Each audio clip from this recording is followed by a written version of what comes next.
Yes, welcome to the Biz Communication Show. I'm your host, Bill Lampton, the Biz Communication Guy, once again hosting a business communication expert.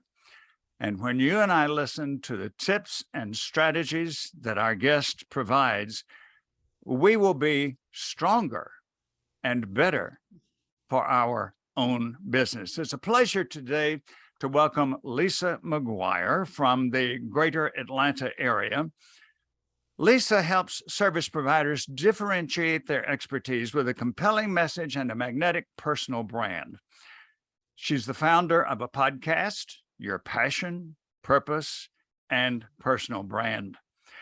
She says of herself, "Hi, I'm Lisa McGuire. I love helping people who feel called to their work." And that includes coaches, consultants, creators, and professional service providers.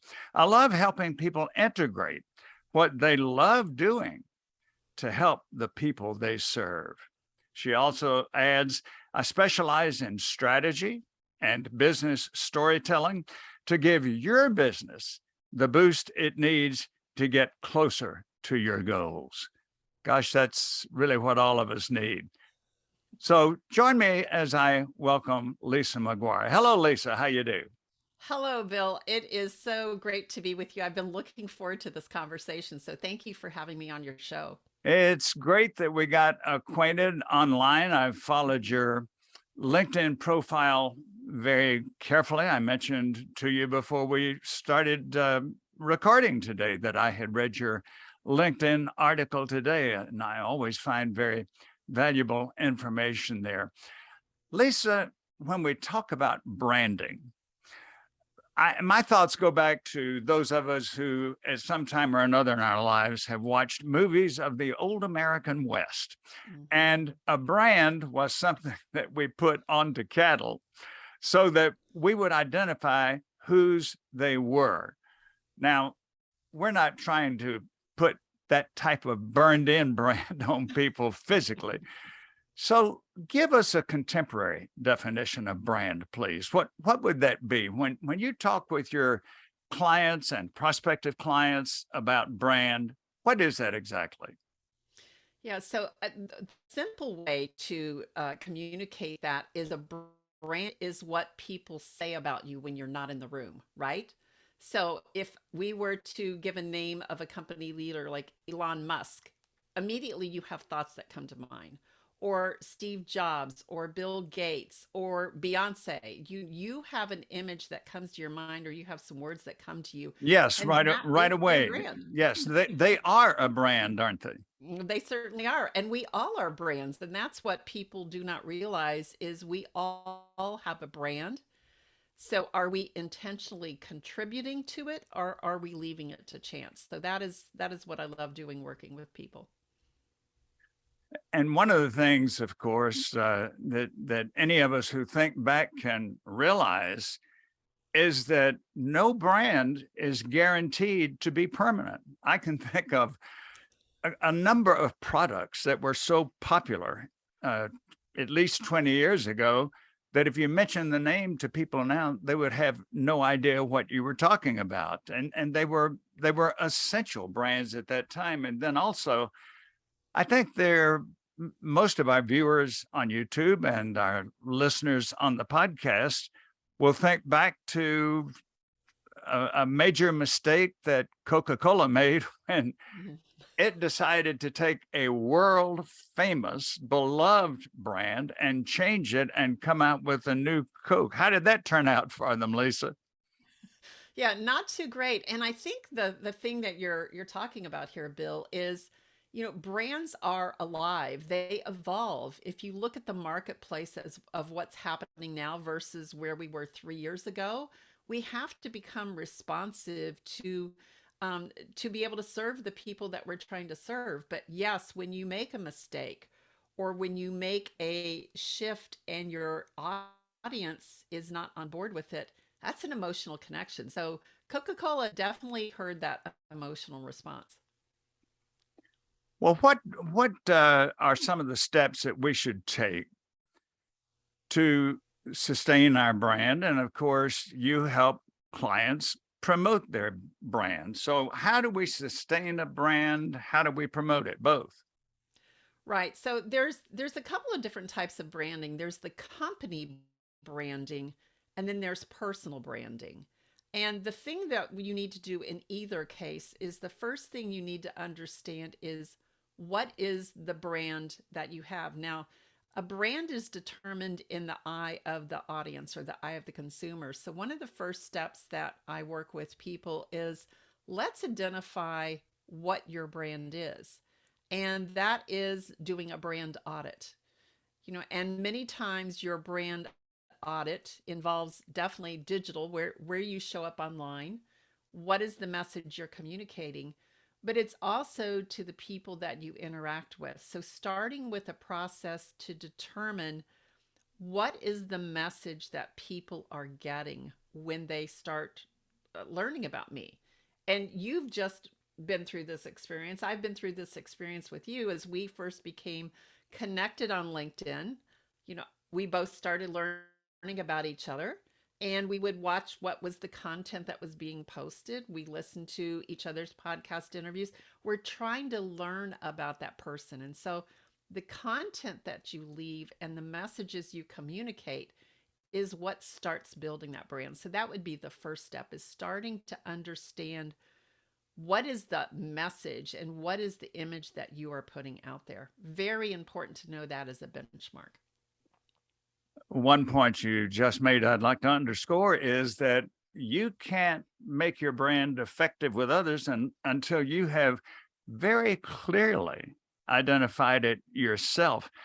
And the mistake that I'm sure you try to work with people on is that and I've heard this from so many sources way back to when I first became a member of National Speakers Association. I started hearing this.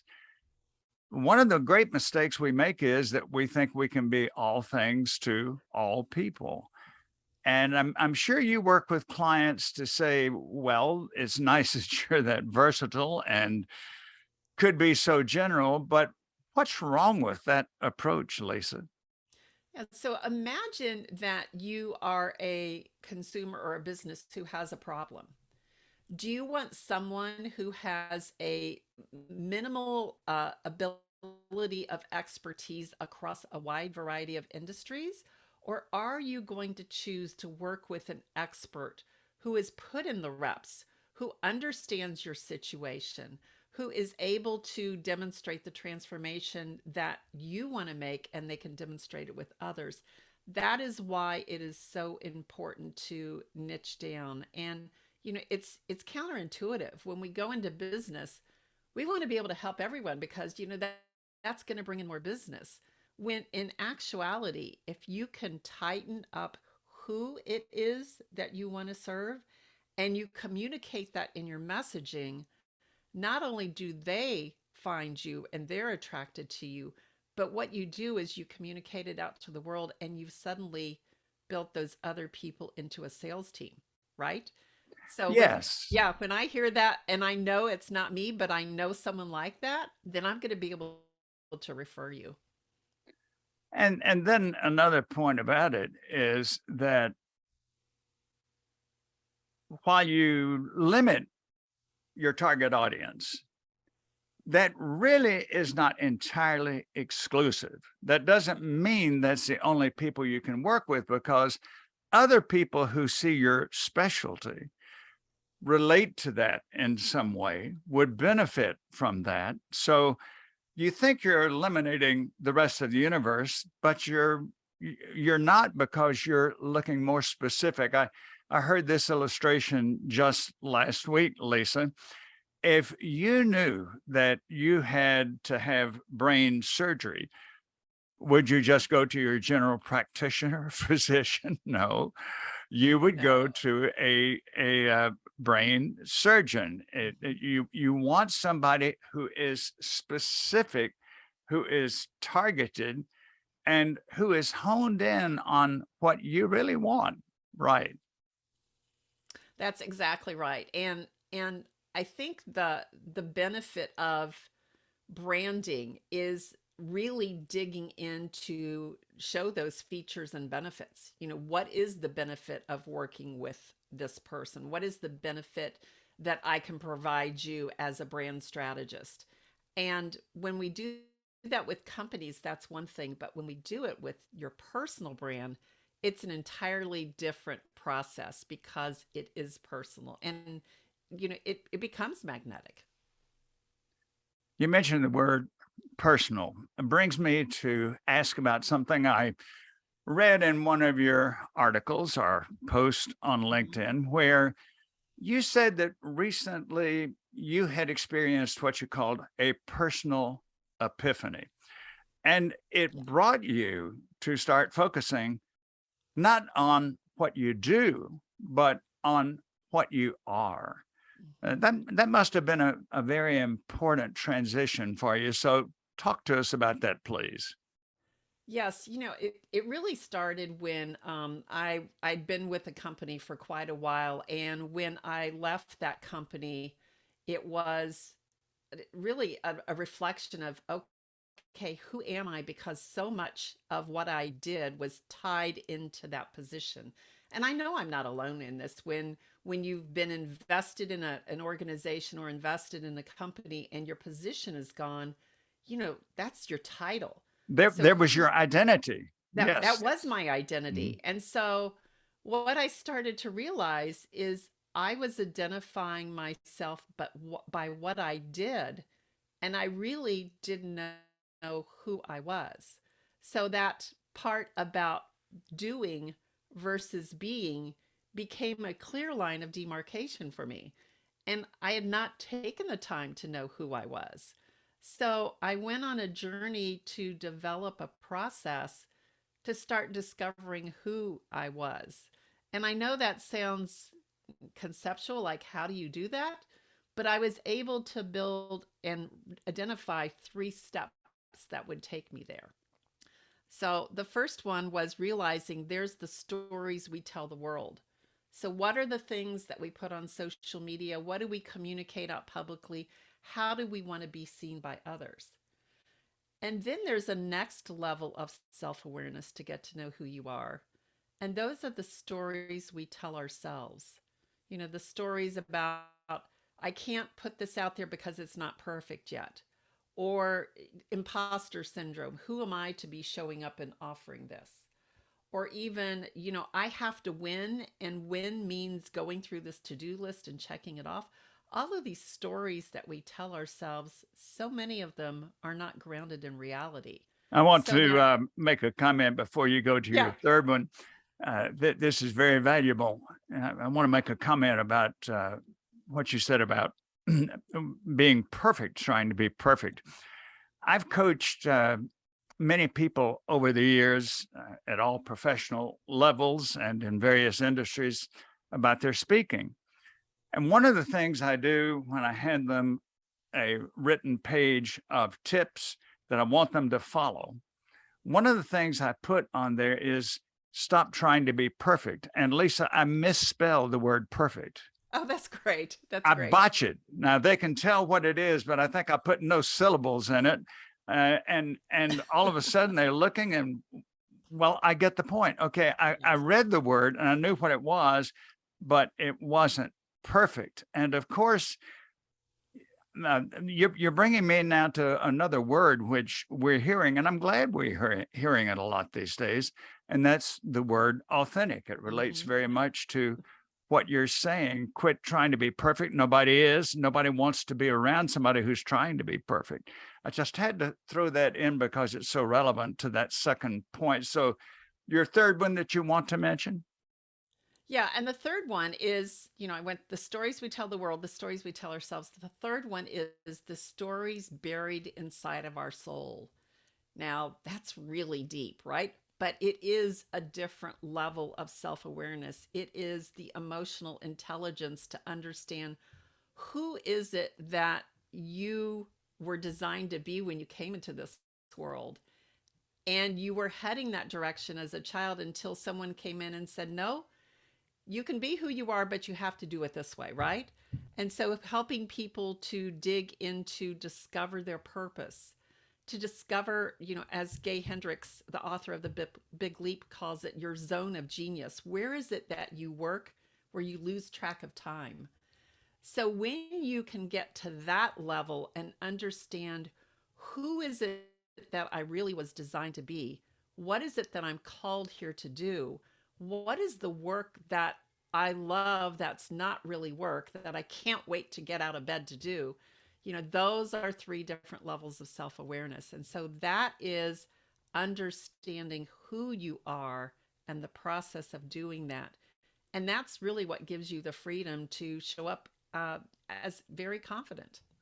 On that third point, I also would like to underscore that there are different stages in our life where we would answer that self-explanation, self-exploration a different way, and we should ask it a different way. I'm in my 3rd profession. Does that mean that the first 2 were wrong for me? No, they were right at the time. I've been in this profession now 22 years. I don't expect to do anything differently.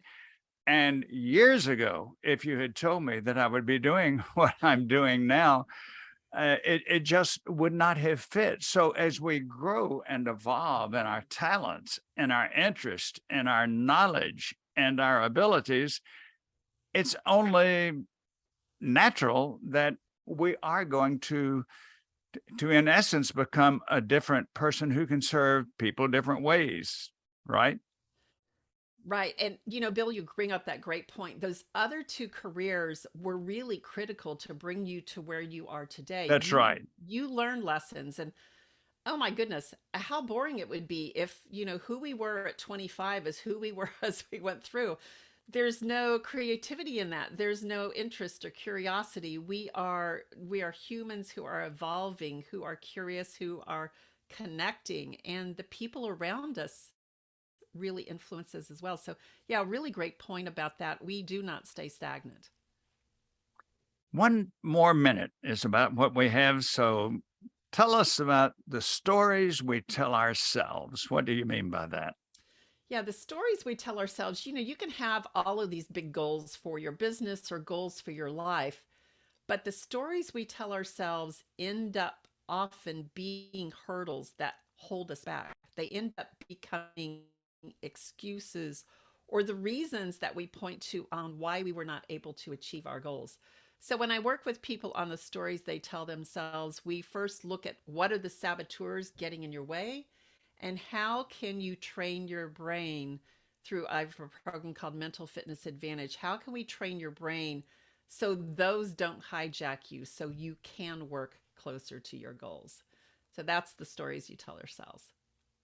I've been a fan for many years, in fact, a devotee of Shad Helmstetter, because his book, What to Say When You Talk to Yourself, is extremely valuable and important.